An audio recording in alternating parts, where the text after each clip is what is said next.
있습니다. 그 검경 합동수사본부에 따르면 이미 국민의힘 당원으로 강제를 시킨 것은 이만희를 구속 기소한 상태잖아요. 6만 명이나 강제를 시켰다는 걸 이미 확인을 했죠. 그래서 있죠. 바로 그 사건을 수사하는 과정에서 일부 진술과 정황을 포착했다는 것이죠. 민주당에도 가입한 교인이 있다. 그래서 합수본이 수사에 접수했다고 하는데 오늘 검경 합수본의 입장에 따르면 민주당 관련된 수사 결론을 내린 것이 아니라 정황이 포착해서 확인하는 중이다. 그러니까 이 정도 수준으로 합수본에서 이야기를 했고요. 그래서 이게 민주당 이야기가 나오다 보니까 거기다가 전당대회에서 어쨌든 김민석 후보가 언급을 하다 보니까 이게 좀 파문이 큽니다. 특히 국민의힘에서는 아주 강하게 이제 반발을 하고 있어요.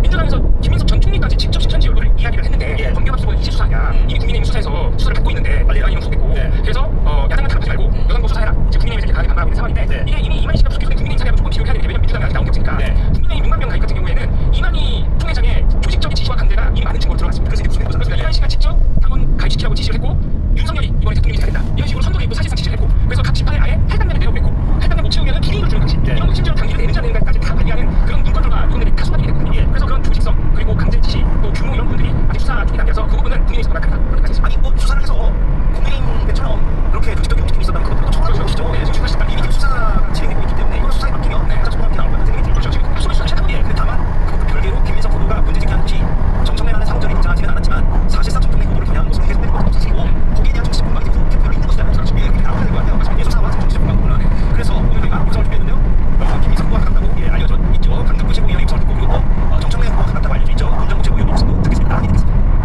어떤 종교세력도 어떤 조직도 민주당 당원들의 자유로운 선택에 기대서 안 됩니다. 만약 외부 세력이 조직적으로 당원의 의사를 왜곡하겠다면 결코 용납할 수 없는 일입니다. 하지만 이번은 더 이상 후보자의 공방으로 이어져서 안 됩니다. 후보가 의혹을 제기한 단계는 끝났습니다. 이제 사실관계를 확인하고 책임 있게 판단할 일은 당연히 없습니다. 다만 책임의 의혹에 대해서 확인하고 그 결과를 당장에 투명하게 설명해 주시기 바랍니다. 교양대 민주 당원에게서 신천지 구매를 느껴주십시오. 신천지의 조직적인 입당이 실제로 있었다면 수사를 통해서만 확인이 가능합니다. 자랑스러운 민주당 지식당 역사가 사회계 중간 집단의 정치 노름판으로 전락했다는 오명을 쓰게 생겼습니다. 근거가 없으니 제보해달라는 희대의 꼬리가 벌어지고 있습니다. 정말 근거가 있기는 한 겁니까? 국민들과 당원들께서 납득할 만한 수준의 근거가 아니라면 지금 너무 위험한 게임을 하고 있는 것입니다. 각 대표의 어떤 입장을 반영한 듯한 그런 모습이고 둘 다 오늘 유성입니다. 어떻게 보고 있습니까? 정 기자들은 이 신천지 관련해서는? 그 김민석 후보가 7월 1일 이후로 이제 당권한 걸 이제 공식화했는데 요 문제 제기를 한 게 7월 12일 날 그 뉴미디어 그 유튜버들과 100만 멤버 자리였어요. 그렇군요. 3대 그 과제라고 제시한 게 100% 권리 당원 투표를 해야 된다. 이게 문제가 시작되냐면 그때는 이중당대 문제를 해소해야 된다. 그 노정당에 공식 가입되어 있다면 한정당을 선택하도록 해야 된다. 그리고 마지막에 이 신천지 문제를 이야기하면서 지금도 계속 그 평론의 대상이 되고 있는데 반영, 분열주의, 신천지 3대 연대를 깨는 게 전대 공식이다. 그 3대 연대라고 했으니까 그러니까 이 얘기잖아요. 이해가 안 가는데 거기에 온 그 뉴미디어 유튜버들은 굉장히 화를 했어요. 왜요? 그래서 저희는 이게 의아했어요. 이 신천지 의혹이라는 게 유튜버 채널에서는 이렇게 공이 이렇게 유통되는 어떤 정보인가? 저희도 유튜브 저희는 안 해요. 유미상 100분 백달에 오셨었나요? 저희는 안 봤죠. 그런 매개 매체 정도가 많았는데 좀 약간 작은 매체들 주시면 그 유튜브 그래서 찾아보시면 이제 이 신천지 의혹 관련한 보도를 하고 있는 매체들이 있습니다. 압니다. 이런 매체들이 어떤 특정 유튜브 채널 개국 1주년 행사에 정청래 대표가 강연을 갔는데 수록자가 160명 정도밖에 안 되는데 현장 영상은 170명이었다. 이게 유명무실한 채널 개국 거기 왜 갔냐? 그게 그거 어제 얘기했는데 그 무슨 일이죠? 호남일보 다 얘기했습니다. 얘기했답니다.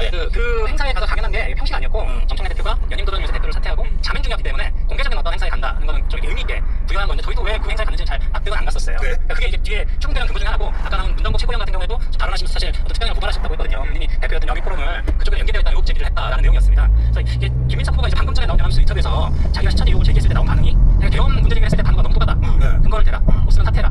자기가 아무 생각도 없이 이런 문제 제기를 하는 것처럼 이렇게 주장하는데 자기도 전례를 보호하고 선의의 피해자가 없도록 솔로몬 해법을 찾고 있다라고 이야기를 했거든요. 조만간에 본인이 갖고 있는 어떤 근거에 대해서 문제 제기를 할 것 같은데 그게 오늘도 그 최민희 이성윤 그 한민수 후보는 기자회견장에서 근거를 제시해라. 근거 없는 문제 제기는 이 전례를 흐리간다라고 했는데 아직도 바로 직접 근거를 제시할 계획이 없는 것 같아요. 근데 기자들은 뭐라고요? 근데 근거가 필요하긴 한 거잖아요. 이 정도의 문제 제기를 할 거라면.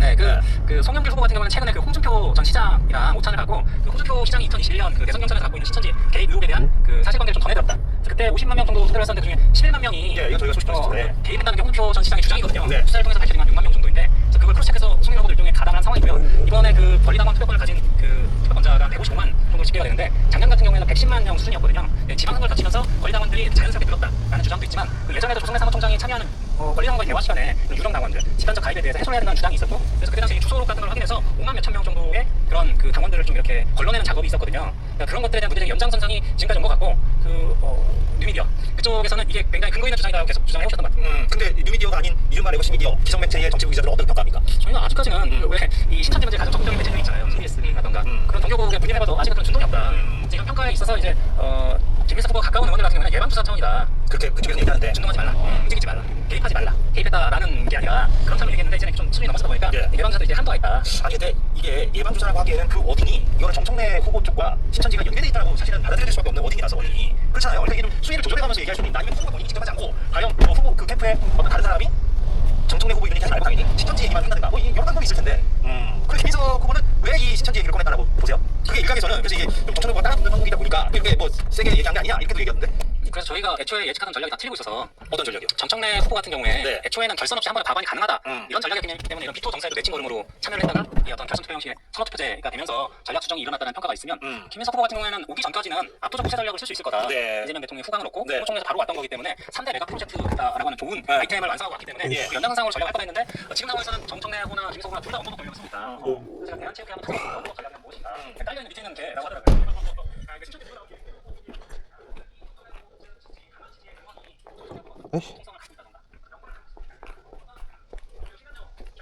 이런 문제가 있다 저는 생각을 하는데 합단의 방향과 분열이는 또 다른 점이 있는 것 같더라고요. 근데 김희성 후보가 만약에 일종의 언더독 전략으로 신청지 프레임을 만약에 정말 공개를 한 거라면 심지어 합동 토론에서도 같은 어디를 썼잖아요. 네. 그렇다면은 지금 본인이 얘기한 건 뭐 예방주사 차원이라거나 아니면 전당대회 보호를 위해서 아직은 근거를 얘기 안 하고 있는 거다. 이런 얘기는